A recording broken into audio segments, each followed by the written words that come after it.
Nesta noite eu quero ler com os irmãos no Evangelho conforme escreveu Marcos, o capítulo 5.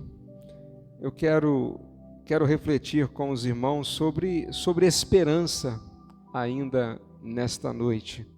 A esperança para aquele que está sofrendo. Marcos capítulo 5, versos 25. Estava ali uma certa mulher que por 12 anos sofria de uma hemorragia. Ela havia sofrido muito nas mãos de vários médicos, tendo gastado tudo quanto possuía, sem obter melhora alguma. Pelo contrário, piorava.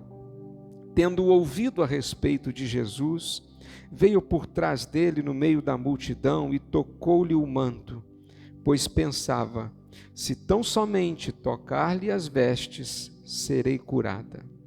Sua hemorragia estancou imediatamente, e ela sentiu no corpo que já estava curada do seu mal. Jesus logo percebeu que dele havia saído poder. Então virou-se no meio da multidão e perguntou: quem tocou as minhas roupas? Os seus discípulos lhe disseram: vês que a multidão te pressiona e perguntas quem me tocou? Mas ele olhava em redor para ver quem havia feito aquilo. Então a mulher, atemorizada e trêmula, ciente do que lhe havia acontecido, prostrou-se diante dele e contou-lhe toda a verdade. E Jesus lhe disse: filha, tua fé te salvou. Vai-te em paz e fica livre desse teu mal. Meus irmãos, há esperança para aquele que está sofrendo. No ano 1994, a seleção brasileira, ela foi tetracampeã do mundo. Depois de 24 anos sem ganhar esse título, a seleção ela alcançou então o seu tetracampeonato.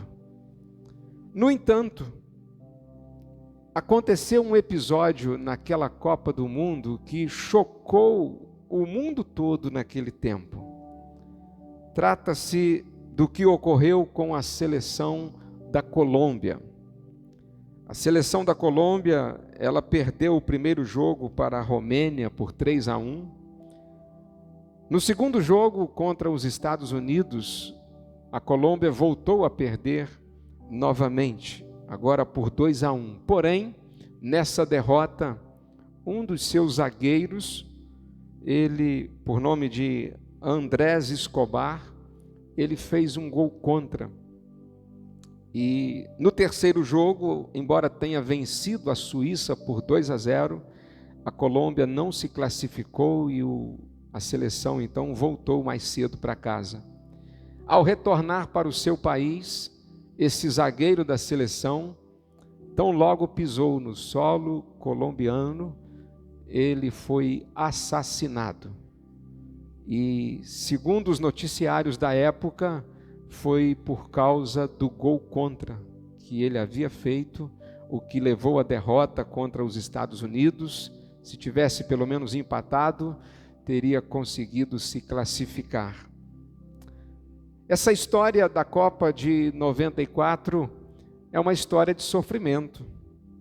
A morte desse jovem jogador chocou o mundo do esporte e revelou como que o sofrimento humano pode ultrapassar os limites do esporte. Essa história ela mostra a realidade de que pessoas boas podem atravessar dores profundas e inesperadas. Há sofrimentos que não entendemos, há dores que parecem injustas demais. Pensa comigo, como que a família desse jovem deve ter reagido?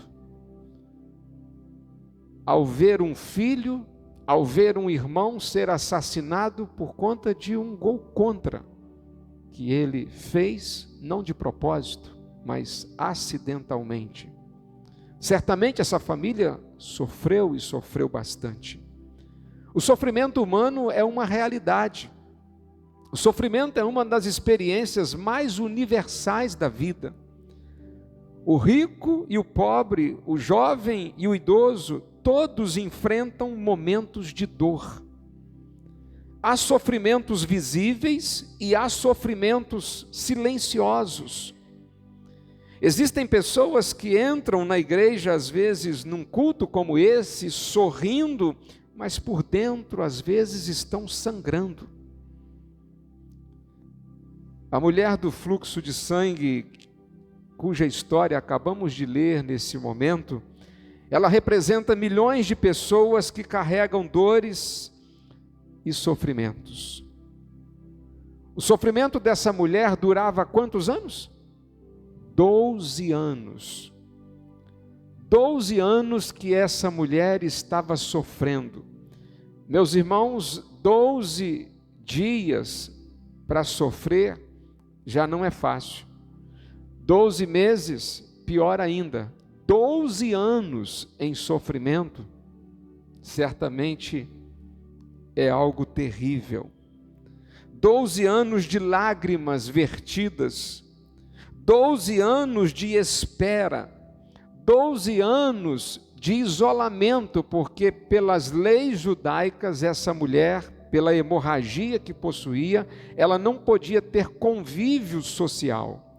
E ela tinha que viver isolada. Essa mulher não podia frequentar o templo de Jerusalém. Ela não podia frequentar um lugar onde houvesse pessoas reunidas. Tudo isso por conta de uma hemorragia que essa mulher tinha, que nada conseguia resolver essa sua dificuldade.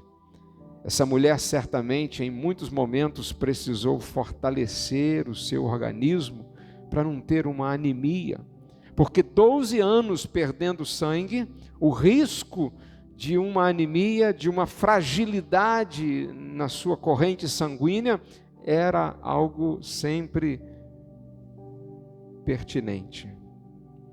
Mas a sua história nos lembra que enquanto Jesus estiver presente, ainda há esperança. E desta emocionante passagem nós extraímos algumas lições, e a primeira delas é que há esperança, mesmo quando o sofrimento parece não ter fim. Jesus estava de passagem por algum lugar, por alguma rua, por alguma estrada. Se nós lermos o texto antes, vamos perceber que ele estava atendendo um chamado para ir na casa de um homem por nome Jairo, cuja filha estava também enferma. E Jesus está fazendo esse trajeto quando ele é aqui tocado no meio da multidão, em suas roupas, por esta mulher, que vem entrando no meio da multidão e chega até Jesus. O sofrimento dessa mulher era um sofrimento prolongado, um sofrimento doloroso, um sofrimento humilhante. Na cultura judaica, as pessoas tinham uma ideia de que quando alguém tinha um problema similar a esse, é porque ela tinha algum pecado na sua vida não resolvido. De modo que essa mulher estava sempre sendo sujeita a críticas e a condenação por parte de outras pessoas. Também há uma outra versão dessa mesma história em que o outro evangelista vai dizer que esta mulher gastara com os médicos todos os seus recursos financeiros e mesmo assim ela não teve sucesso de cura. Isso significa que essa mulher financeiramente ela já estava para lá do seu limite. Ela já não tinha mais recurso algum. Ela gastou tudo o que possuía com médicos. E Marcos afirma que em vez de melhorar, ela piorava. Às vezes isso acontece em nossa vida. Às vezes nós buscamos socorro, às vezes nós buscamos solução, às vezes nós oramos, às vezes nós insistimos em oração, e mesmo assim as coisas, ao invés de melhorarem, elas pioram.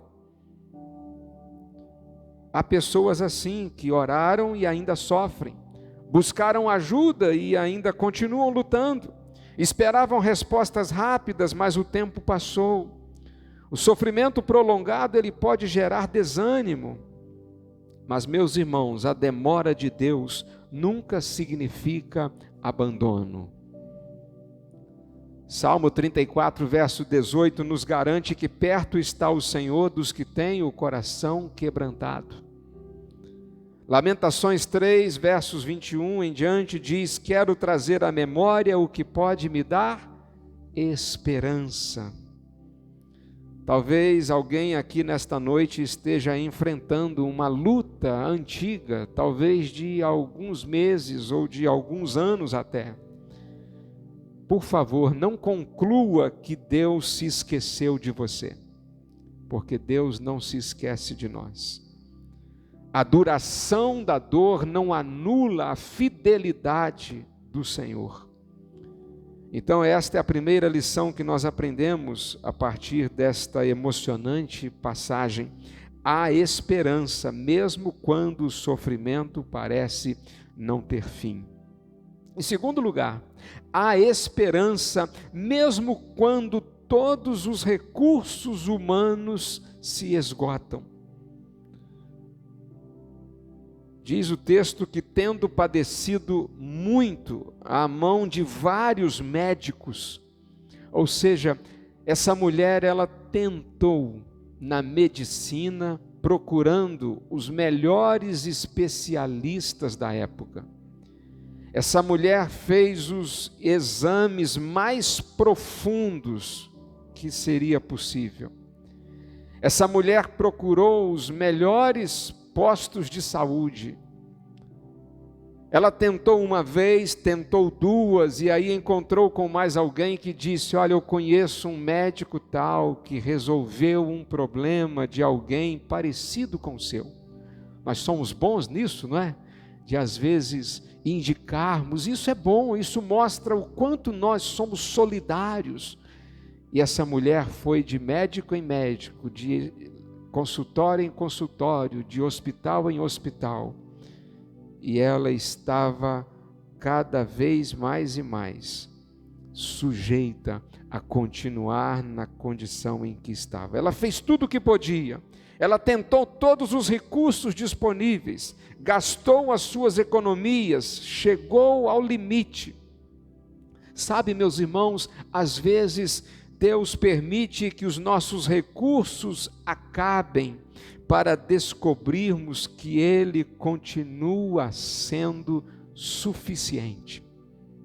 Às vezes Deus permite que os nossos recursos, eles cheguem ao seu limite, exatamente para a gente descobrir que Ele continua sendo suficiente.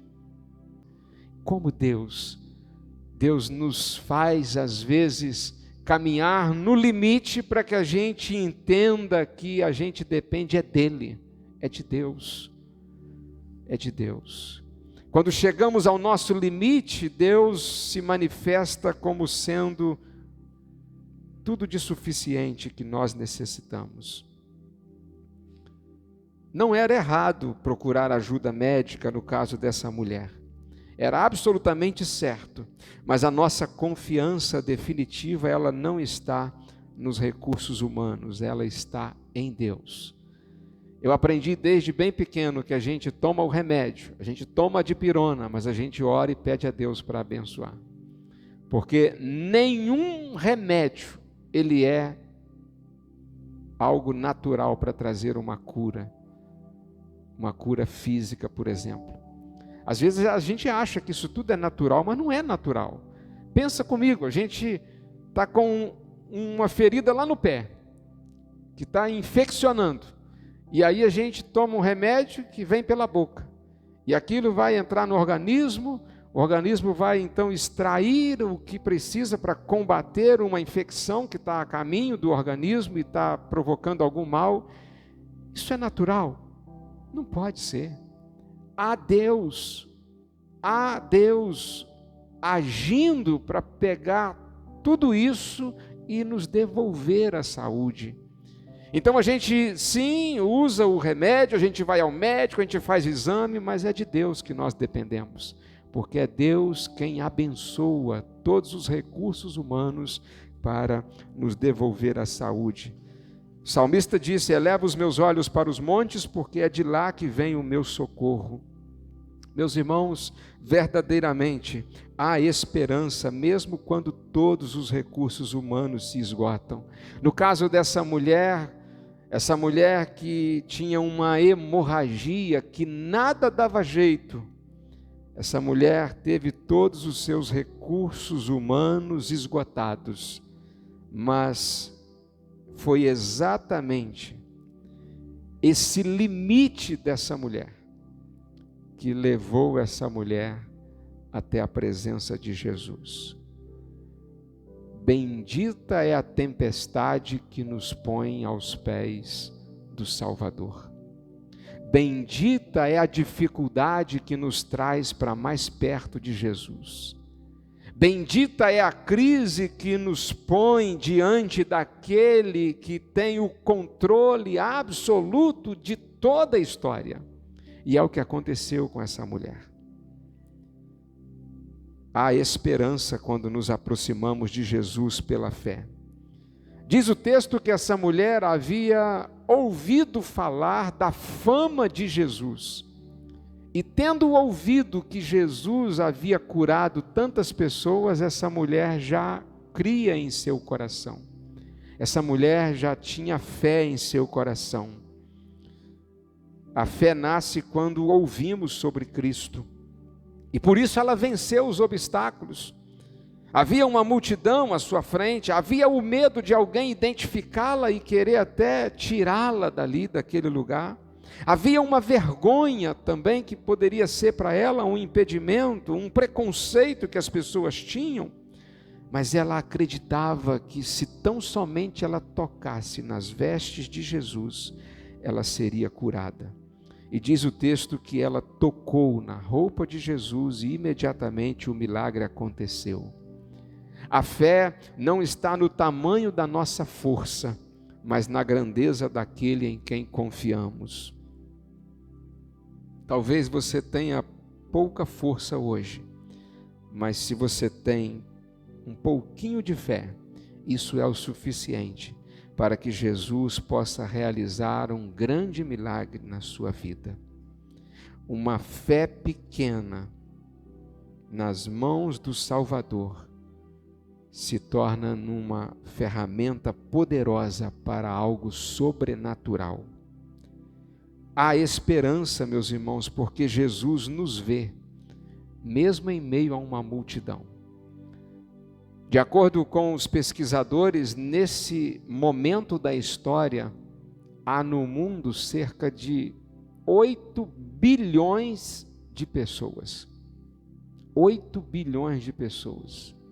Não dá nem para contar quantos zeros, né? 8 bilhões são assim, rapidamente, a gente tem que anotar. Mas veja bem, no meio de 8 bilhões de pessoas, Jesus, ele vê cada um de nós, ele conhece a dor que cada um de nós às vezes experimenta, e ele vê o sofrimento de cada um de nós em alguns momentos da nossa vida. Jesus parou naquele dia e fez a pergunta: quem me tocou? Os discípulos acharam estranho, a multidão apertava Jesus, mas apenas uma pessoa tinha tocado Jesus pela fé. E Jesus não queria apenas curá-la, ele queria restaurar a dignidade daquela mulher. Aquela mulher naquele dia deixou de ser apenas a mulher do fluxo de sangue, a mulher da doença incurável. Naquele dia ela passou a ser alguém conhecida e acolhida pelo Senhor. Alguém pode sentir-se invisível para as pessoas, mas ninguém é invisível para Deus, porque Deus contempla cada um de nós. onde nós estamos. Ele conhece a nossa dor, Ele conhece o nosso nome, Ele conhece a nossa história. Ele sabe. E eu quero concluir com os irmãos dizendo que há esperança, porque Jesus oferece mais do que alívio da dor. Jesus disse para aquela mulher: filha, a tua fé te salvou, vai-te em paz.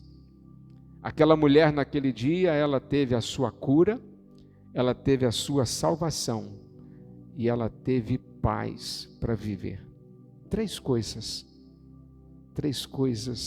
que são fundamentais para a vida de cada um de nós.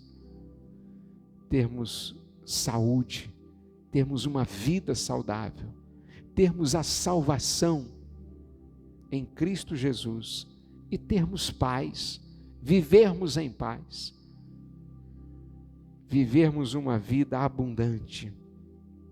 Há esperança porque Jesus nos oferece tudo isso. Jesus chamou ela de filha, declarou a sua salvação e concedeu-lhe a paz. Jesus não transforma apenas circunstâncias, Ele transforma pessoas. O maior milagre não é apenas ter problemas resolvidos, é ter o coração reconciliado com Deus. Nem sempre Deus remove imediatamente toda a dor que experimentamos, mas Ele sempre oferece a sua presença, a sua graça e a sua paz. E isso sustenta o coração de cada um de nós, até o dia em que todo sofrimento não mais existirá. Eu concluo com os irmãos, afirmando que talvez haja nesta noite entre nós, ou talvez haja, quem sabe, alguém que em algum momento vai ouvir essa ministração, algum dia, alguém que talvez esteja vivendo como essa mulher, alguém cansado, alguém sofrendo já há muito tempo, alguém que já tentou de tudo, alguém que talvez viva uma situação em que ninguém saiba da intensidade dessa dor, mas o Evangelho continua proclamando que há esperança para quem está sofrendo. Há esperança, e essa esperança ela tem nome. A nossa esperança não é um sentimento, não é um otimismo. A nossa esperança é Jesus. Quando nós temos um relacionamento de fé com Jesus, crendo que Ele é o nosso Salvador, que Ele está conosco, que Ele caminha nessa vida conosco, nós então vivemos cheios de esperança. Aquele que viu a mulher na multidão, ele continua vendo você. Aquele que chamou aquela mulher de filha, ele continua acolhendo os que se aproximam pela fé. Aquele que trouxe paz ao coração daquela mulher, continua ainda hoje trazendo paz ao coração de todos aqueles que se aproximam dele e toca nas vestes dele. Tocar nas vestes de Jesus, eu gostaria de dizer que significa estarmos comprometidos com Jesus e com a igreja de Jesus. Porque a igreja é nada mais, nada menos, Robson, do que o corpo de Jesus hoje. Nós somos o corpo de Jesus. A nossa vivência como igreja é as vestes de Jesus hoje, de modo que aqueles que estão sofrendo, eles podem tocar nas vestes de Jesus, tocar na igreja, podem vir para a igreja, podem se unir à igreja, se aproximar da igreja, porque sendo a igreja o corpo de Cristo, a igreja há de oferecer cura a todos aqueles que estão sofrendo. Esse é o nosso papel nesse mundo, como igreja Batista Jardim Surubi. Essa é a nossa missão, sermos Jesus, sermos fonte de cura para aqueles que estão sofrendo, para aqueles que carregam suas dores, termos o olhar de Jesus, olhando para as pessoas nesse tempo. Eu vejo conosco algumas vidas preciosas que têm vindo tocar nesse corpo de Jesus que é a igreja, tem vindo se aproximar desse corpo, tem vindo à igreja, tem vindo estar com a igreja. Nesta igreja, na Igreja Batista Jardim Surubi, você continuará encontrando um lugar de cura, um lugar de vida, um lugar de paz. E queremos ser para você o corpo de Cristo. E sendo curado, sendo restaurado, tendo a vida com Deus restabelecida, vivendo salvo em paz, a proposta é que você esteja cada vez mais e mais fazendo parte desta igreja, sendo desta igreja, para olharmos para tantos outros que estão aí fora ainda feridos e machucados, sangrando, gente com o coração sangrando, precisando de cura, precisando de paz, e Deus quer oferecer isso através de nós. Que Deus possa continuar assim nos abençoando. Se você chegou no culto desta noite, quem sabe, carregando algum tipo de dor ou sofrimento ainda, a minha oração nesse momento vai ser: Senhor, sara esse coração, sara essa vida, traga um milagre, faça uma obra, restaure essa vida, assim como o Senhor restaurou naquele dia a vida daquela mulher que tinha aquela enfermidade. E eu vou orar por isso. E quero também orar para que sejamos essa igreja que é o corpo de Cristo hoje, para que pessoas possam se aproximar e tocar em nós para ser curados. E para isso a gente precisa ser uma igreja cada vez mais e mais saudável. Uma igreja que seja uma fonte de cura para aqueles que estão machucados. Eu queria convidá-los a curvar a sua cabeça nesse momento. Todos nós, vamos orar. Permita-me orar, quem sabe há entre nós alguém que está precisando de um socorro, precisando de um alívio, está sofrendo algum tipo de dor, está vivendo algum tipo de demanda, de crise, de dificuldade, que talvez ninguém saiba, e talvez você sinta-se até constrangido ou constrangida em externar isso, mas Jesus conhece, e eu quero orar neste momento, pedindo que haja cura. Senhor, aqui estamos nós nesta noite, na Tua casa, um momento tão especial, ó Deus, em que podemos receber a Tua palavra. Eu quero apresentar diante do Senhor, se porventura, ó Deus, houver alguém entre nós, alguém presente aqui no culto nesta noite, alguém que esteja vivendo uma situação de dor ou de sofrimento. Senhor, se for o caso, traga, Senhor, cura, Senhor, que possa, ó Deus, essa vida ser nesse momento, ó Deus, motivada a tocar no Senhor, e que haja, ó Deus, um sobrenatural. Se aqui algum coração chegou atribulado, que saia aqui, ó Deus, com refrigério na alma. Se chegou alguém aqui deprimido, Senhor, que saia, ó Deus, liberto e cheio de alegria no coração. Se alguém chegou aqui, ó Deus, carregando um sofrimento de dias, meses ou até anos, Senhor, que haja nesta noite uma cura, Senhor, que haja uma restauração, que haja salvação, que haja libertação, que haja, ó Deus, assim, reconciliação e paz no coração. Ó Deus, abençoe. Eu vejo, ó Deus, conosco tantas vidas preciosas que têm vindo e caminhado conosco em nossos cultos. Senhor, que continuem assim, ó Deus, e que possamos a cada dia abraçar esses irmãos e irmãs que têm se aproximado, para que possamos ser uma igreja cada vez mais e mais capaz de oferecer cura àqueles que se aproximam.